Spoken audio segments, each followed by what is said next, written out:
A lot of this isn't going to make sense to you, and I'm sorry about that. I'm just gonna start at the beginning, with the house.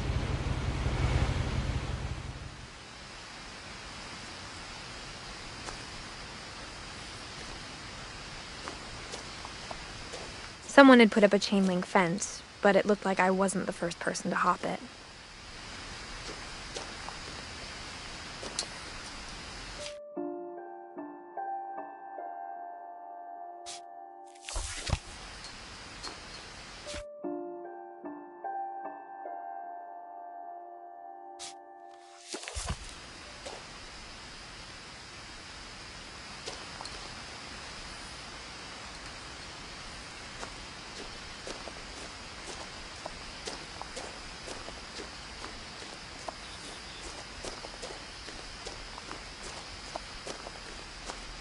I lived here until I was 11, but I wasn't allowed inside half the rooms.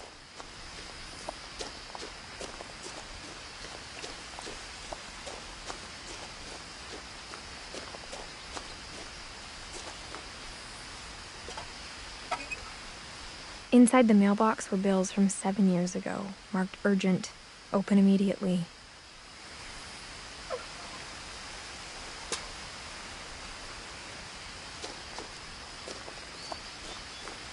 I hadn't been back since my brother Lewis's funeral.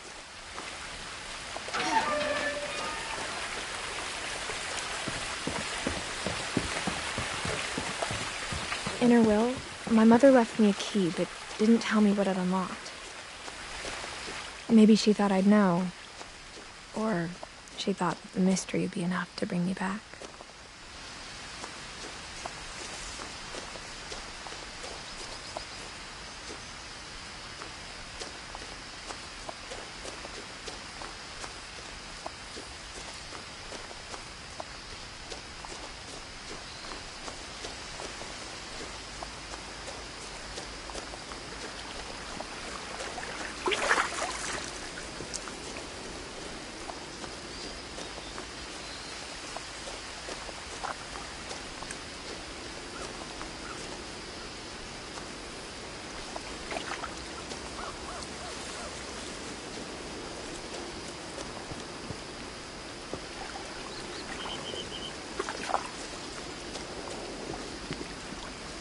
The truth is, even after I inherited the house, I never thought I'd come back to it. But now I had questions about my family that only the house knew the answers to.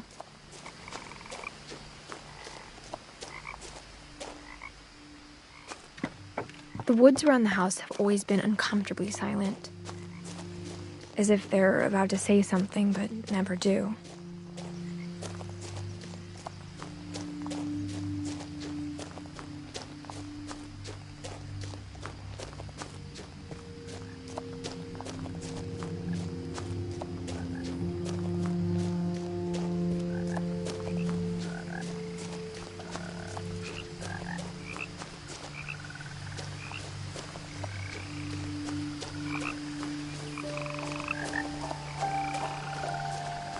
The house was exactly like I remembered it, the way I'd been dreaming about it. As a child, the house made me uncomfortable in a way I couldn't put into words. Now, as a 17-year-old, I knew exactly what those words were. I was afraid of the house.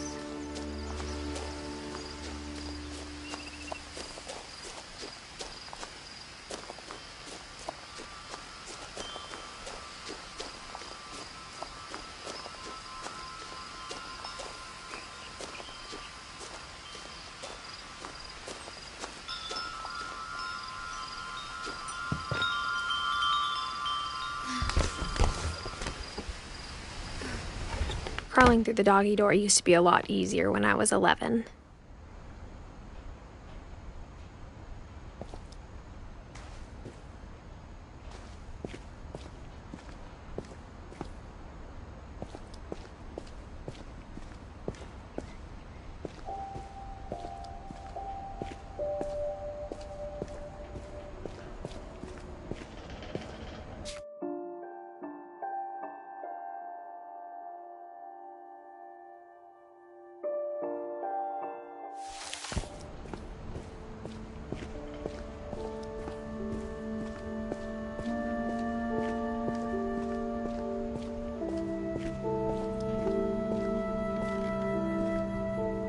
power had been turned off the night we left.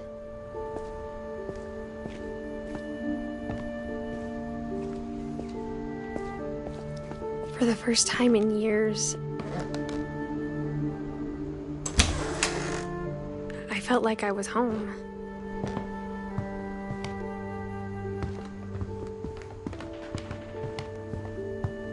But instead of a family, there were just memories of one.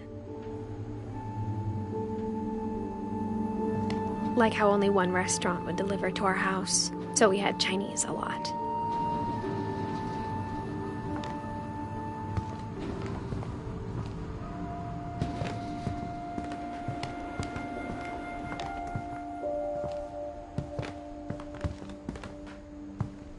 Or how after Louis started working at the cannery, we all got sick of eating salmon. Except our cat, Molly.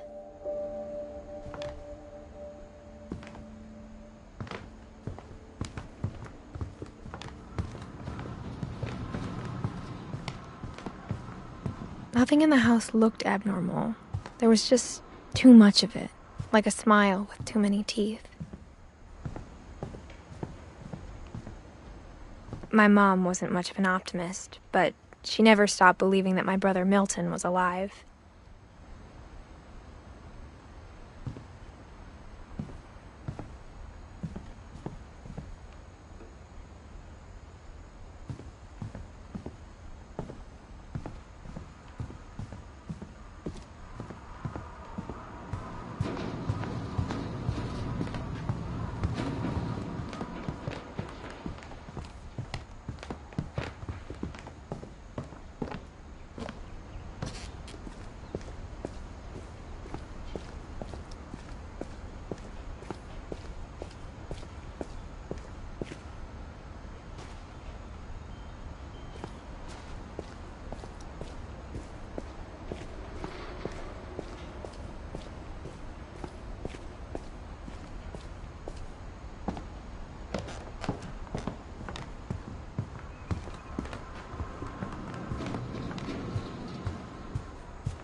Edie told me once that every Finch who ever lived is buried somewhere in the library.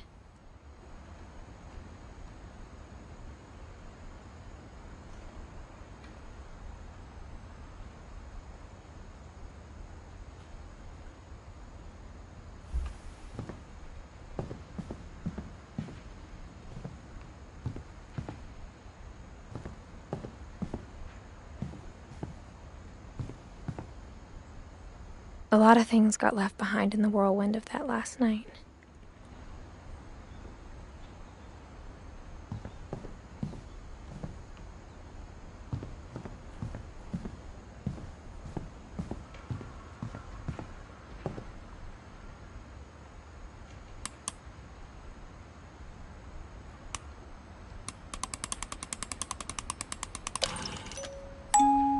Great-Grandpa Sven built a music box for Barbara, along with the rest of the house.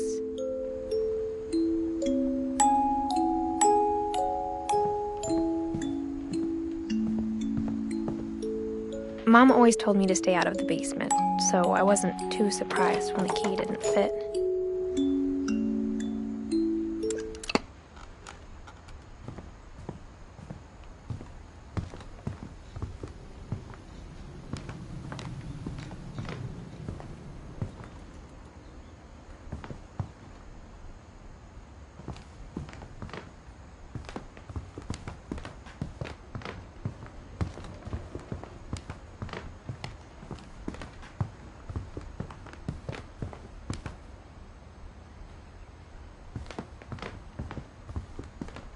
The table was still a wreck from the night we left.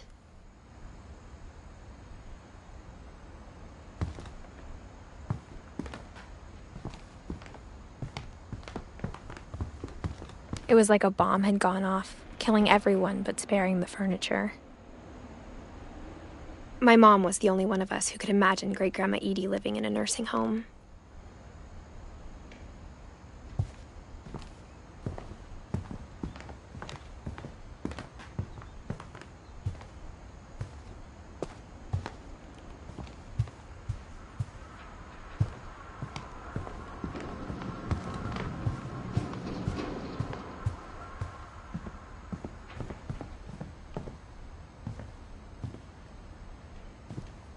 After Milton disappeared, Mom sealed up all the bedrooms. Then Edie retaliated and drilled peepholes.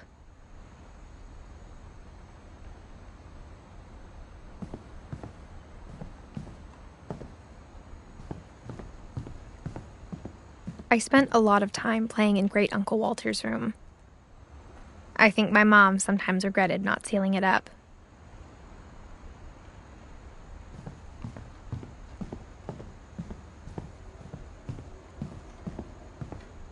Louis told me there were secret passages, but I never believed him.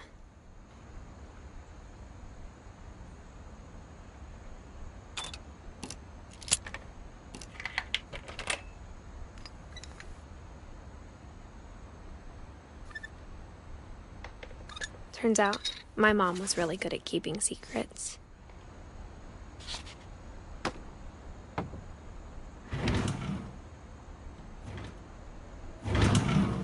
Now it was time to find out what my mom had been afraid of.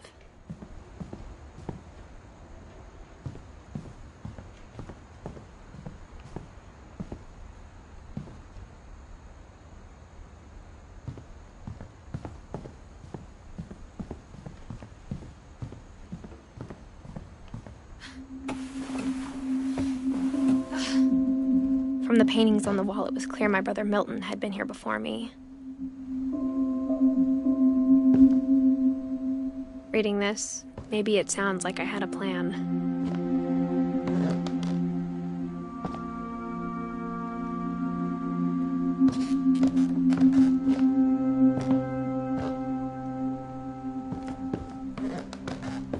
But I had no idea what was behind that door.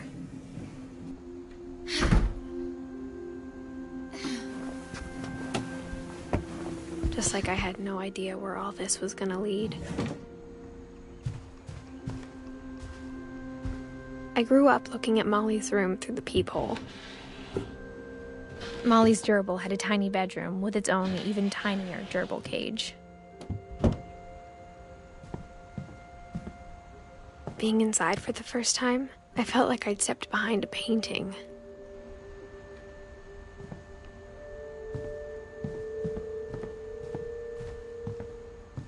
I got the sense Edie had spent a lot of time here, before my mom sealed the doors.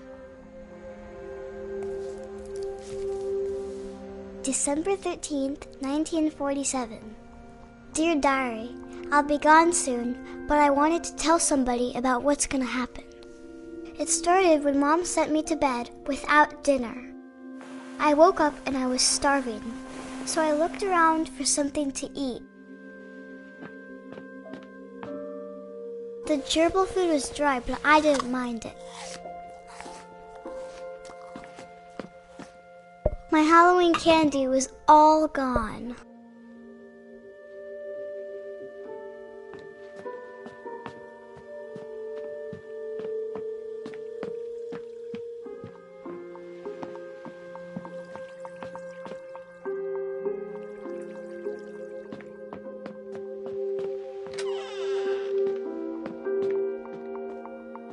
I kept eating and eating.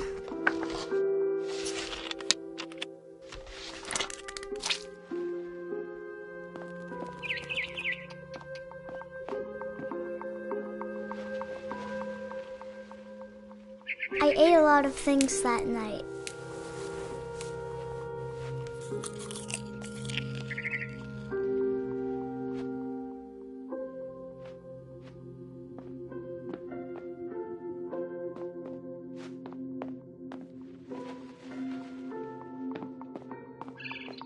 Then I heard chirping outside my window. It was a barn swallow going back to her nest. I reached out for her.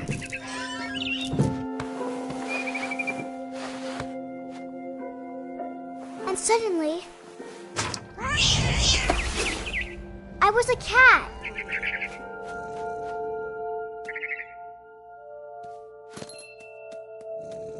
I tried to be quiet, but the bird was really scared.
Mom and Dad didn't even look at me.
The babies were all gone.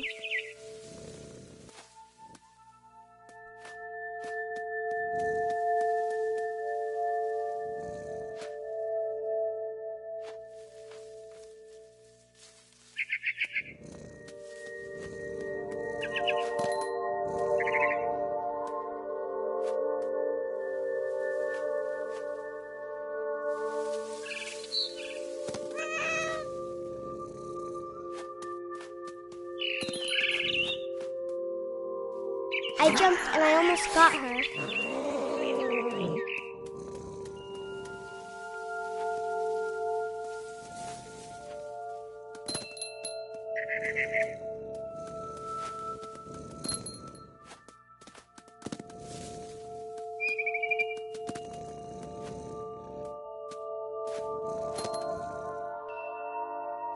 I could tell she was getting really tired.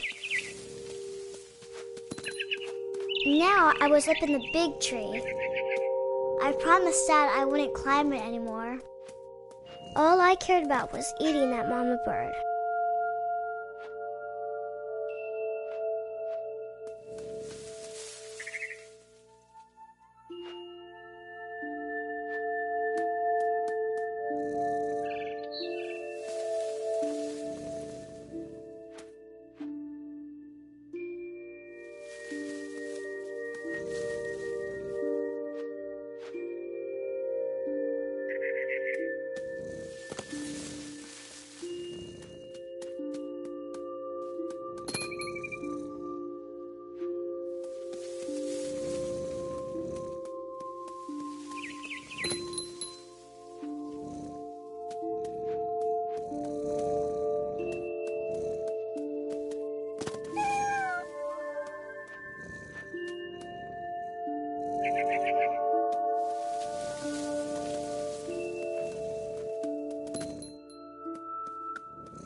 I gobbled her up. And suddenly, I was an owl. First, all I heard was the wind. Then I heard little teeth nibbling in the grass.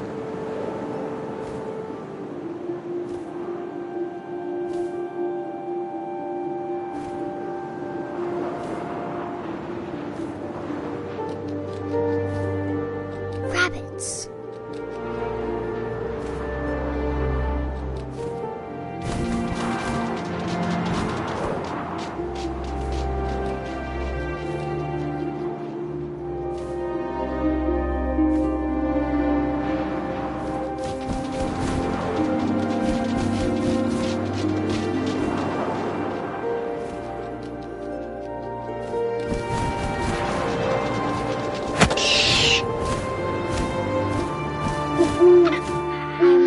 His face looking up and seeing mine through my talons.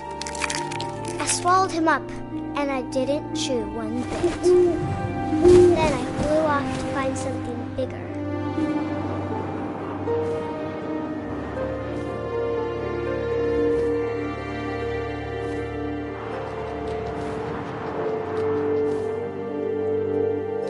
A mama rabbit.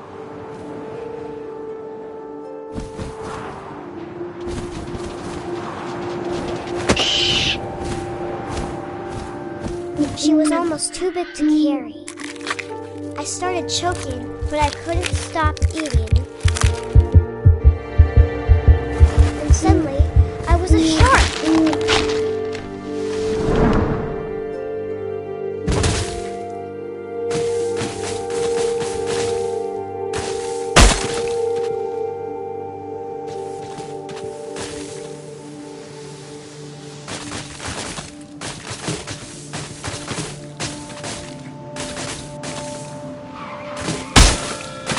I rolled off the cliff and into the ocean. Now, I was hungrier than ever.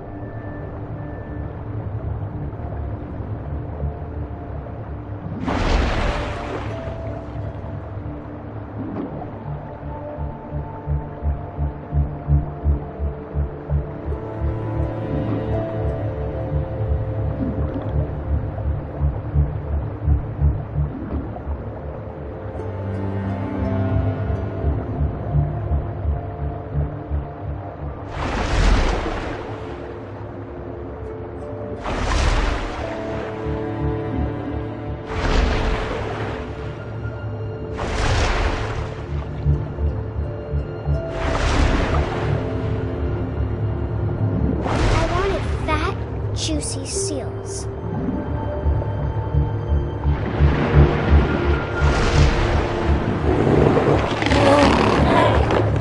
I tore off her flipper and it tasted really good.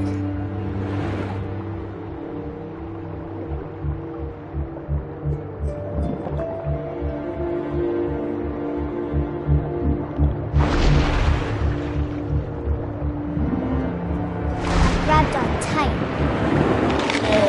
So hungry, I jumped out of the water. When I opened my eyes, everything had changed.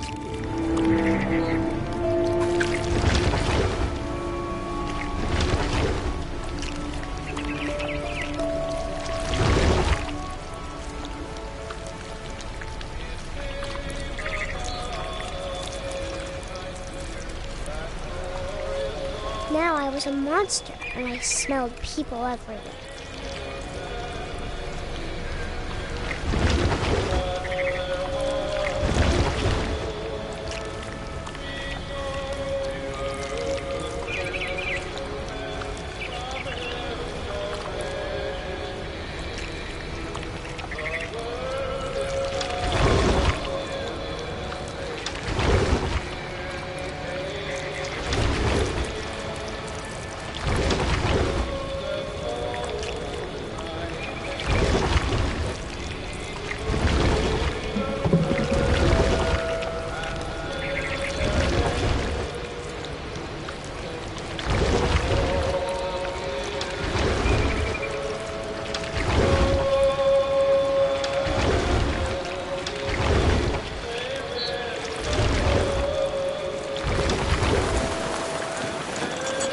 was big, but I moved real quiet.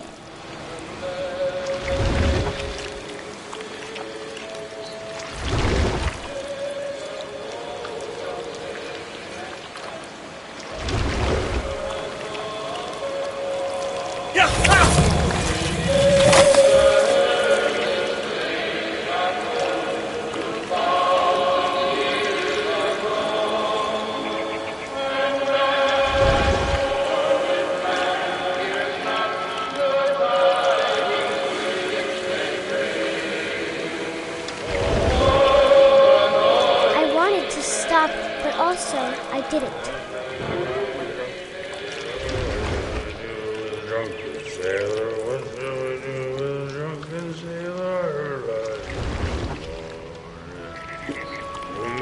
Belly with a rusty razor, his belly with a rusty razor, his belly with a rusty razor. What shall I do with a drunken sailor?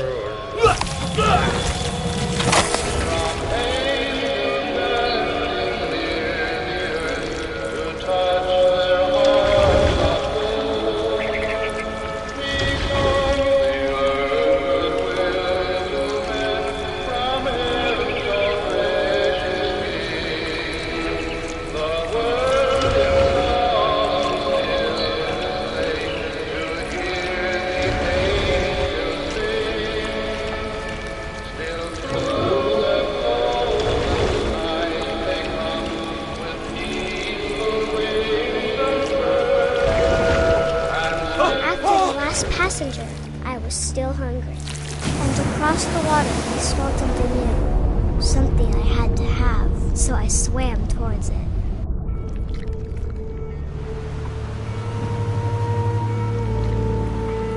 I slithered onto the sand, and the good smell went into an old pipe.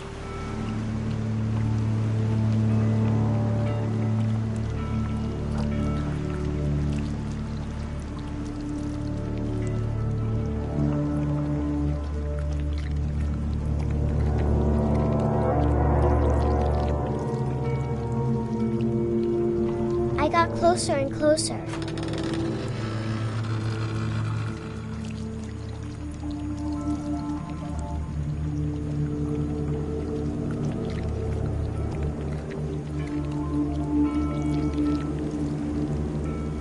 All of my stomach started growling.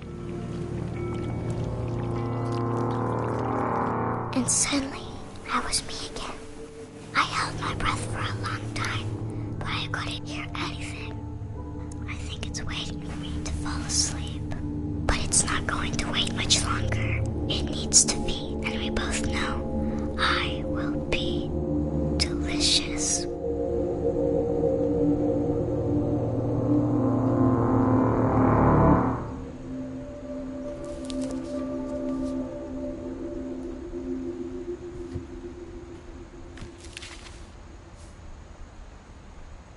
I'm not sure if I believed all of that, but I'm sure Edie would have.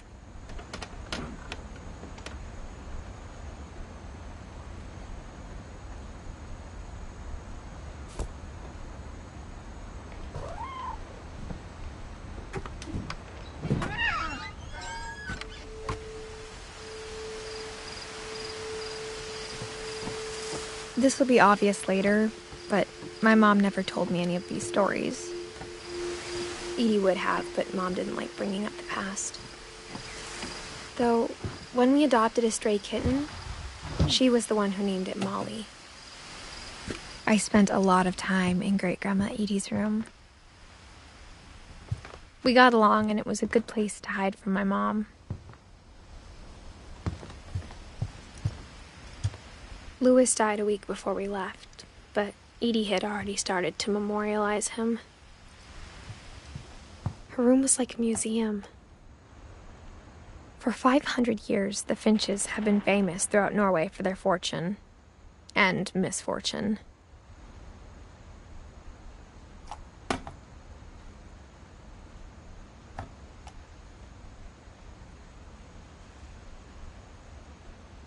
Odin Finch buries the latest victims of the family curse, his wife Ingeborg and their newborn son, Johann. On January 7th, 1937, he set sail with his family and his house. But 40-foot waves off the coast of Washington.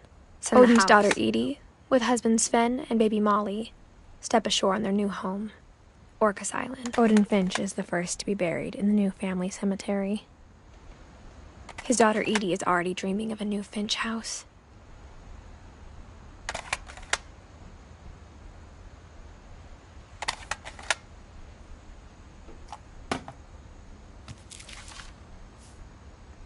Whatever's wrong with this family, it goes back a long ways.